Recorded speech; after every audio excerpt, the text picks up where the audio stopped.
Let's look at how crowds might change beyond COVID-19 with award-winning futurist, researcher, keynote speaker Nikolas Badminton, who joins us on Canada Now. And Nick, things like public worship, sporting events, concerts, parades, going to the movies, business events, all that could be very different.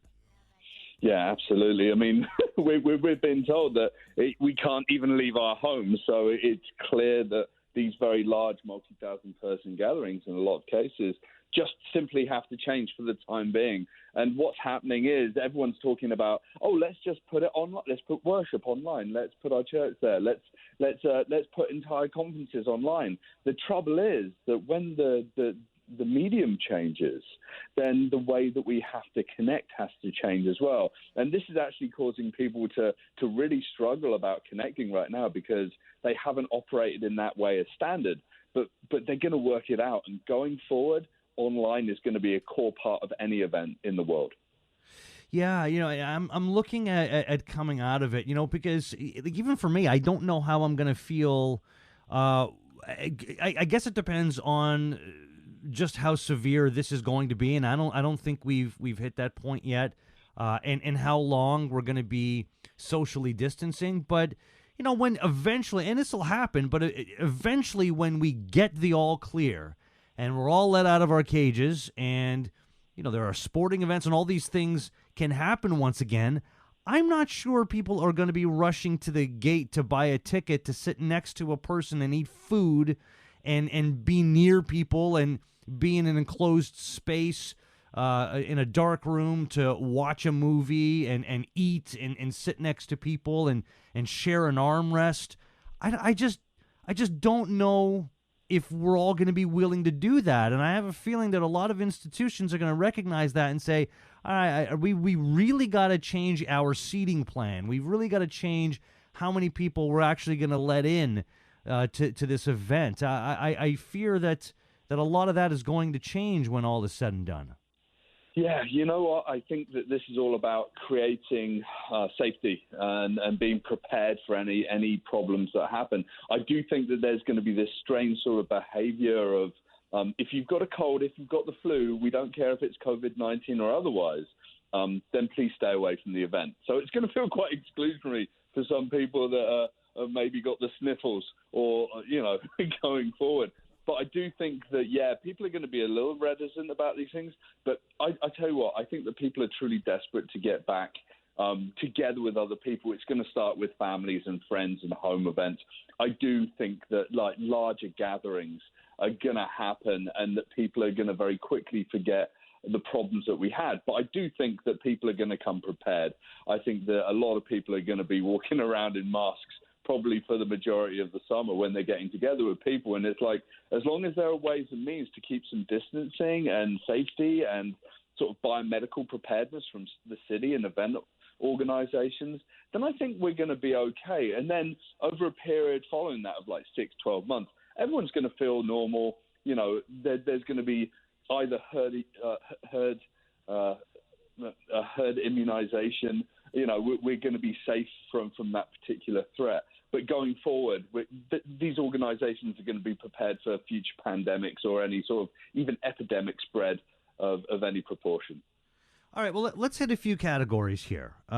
First off, with conferences, how do you like speakers? You're one. How do you like speakers becoming online keynote speakers now?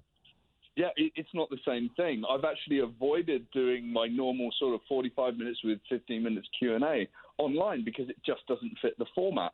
But what I'm doing now is I'm doing coaching. I'm working with small groups of people and teaching them what I do. And yes, doing the research, and yes, doing a shorter sort of 15, 20-minute presentation.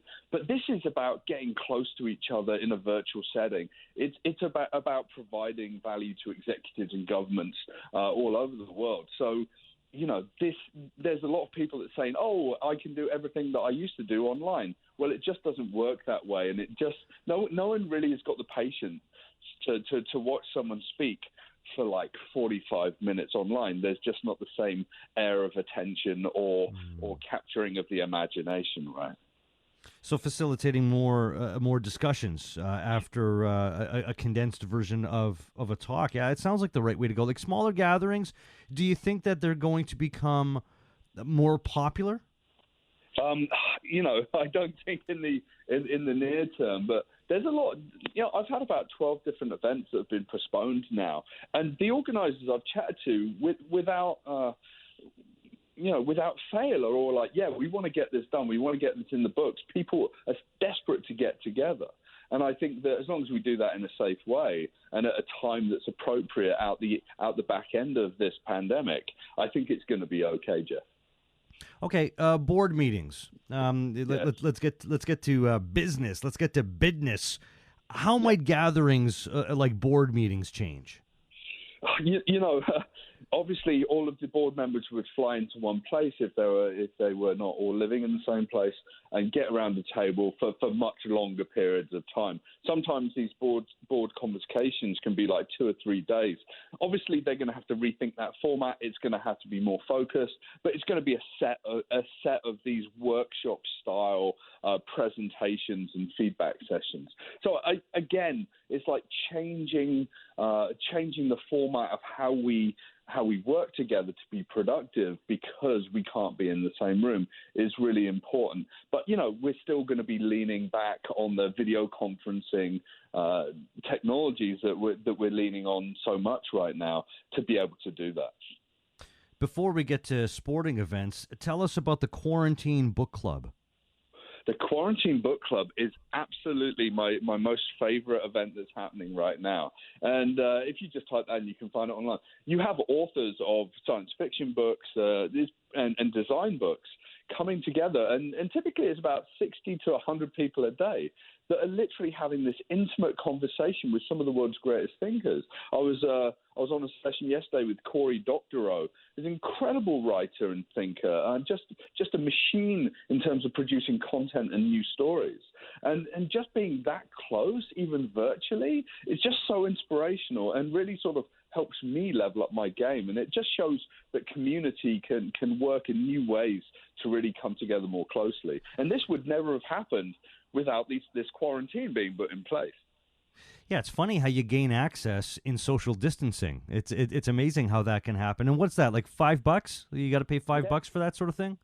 Yeah, $5 just to keep it as an initiative going forward. And they have about 3 or 4 different people a day.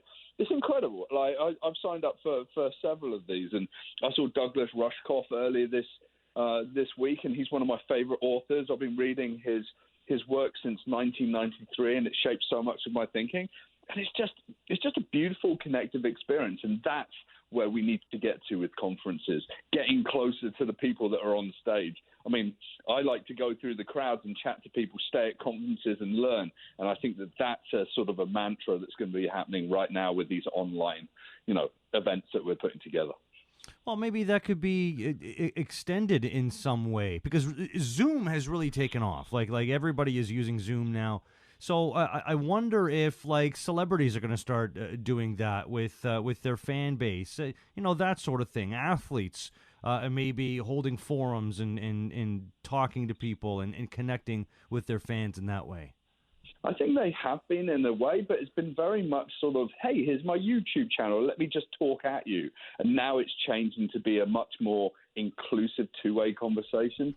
I think that this is when we're going to see some real influencers and new favorites for people to connect with emerging online. All right, sporting events. Is it going to be time for the digital revolution? Do you know what? There's some sporting events that are so far ahead of the game in terms of digital that it's incredible. Like NASCAR, one of the first organizations running very, very large multi-thousand person events that was starting to lean on tablet technology for like in-event sort of intelligence. And now we actually see that happening in the NBA and other circumstances. These events can be operated in a way where you literally have to have no one in the stadium. It's just going to be an immersive experience. I actually think that this is where people with virtual reality headsets or the ability to use their phones to be virtually there are going to suddenly start looking at immersive experiences, and it's going to feel like you're at a Raptors game, that you're at a NASCAR series meetup. It's going to be really, really interesting to see how, we can be there virtually as well as just watching on the TV screen. Well, so the more popular VR might get, I would imagine the cheaper it's going to get as well. Well, this is it. This is the tipping point. I mean, Facebook bought Oculus and what used to be called the Oculus Rift. And, once they start driving these headsets down to be like probably under $60, $70 a piece, a lot more people are going to sort of grab them. But really, you're seeing huge initiatives from publishers like the New York Times that allow you to just slip your smartphone that pretty much everyone's got into a very cheap, $10, $15 VR placeholder headset, and then actually be there. And I think that's the tipping point before we actually have really cheap, high-quality virtual reality software.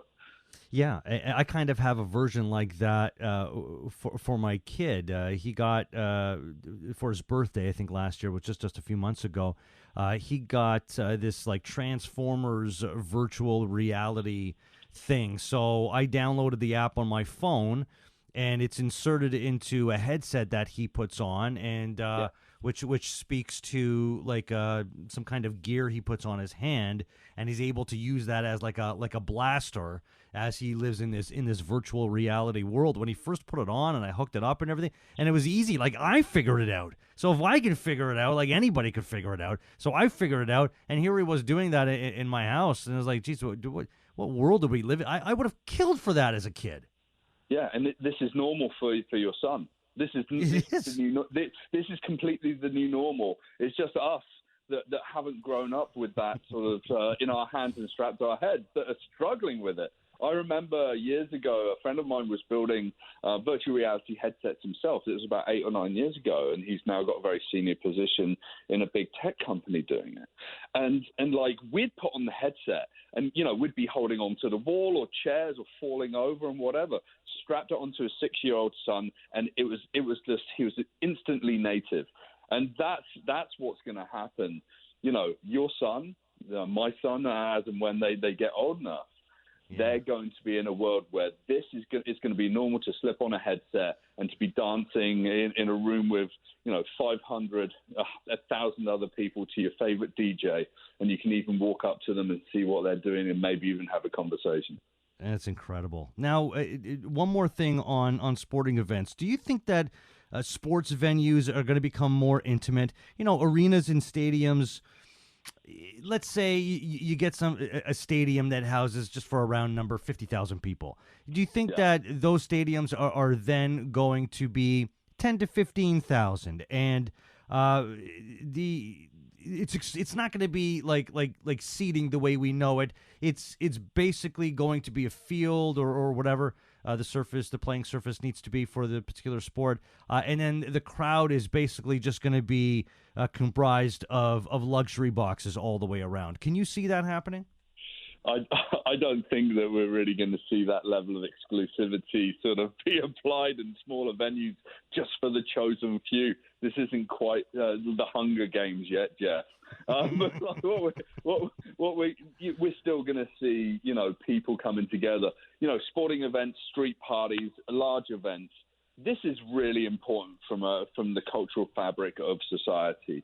We have to get together. The reason that we've all been told and sort of told to stay away and to lock ourselves down is because we're just still going out and we're still craving that human contact. So that's not going to disappear. But again, we're going to have biomedical preparedness in these events, and you're probably going to have different systems to ensure that no one that's particularly sick that could spread anything, whether it's a cold or the flu, is actually walking in the doors. That sounds more like it. Absolutely. Check out NikolasBadminton.com. Futurist researcher, keynote speaker, Nikolas Badminton. Always a pleasure, my friend. We'll talk again next week. Always fun, Jeff. Cheers. All right. Thanks, Nick.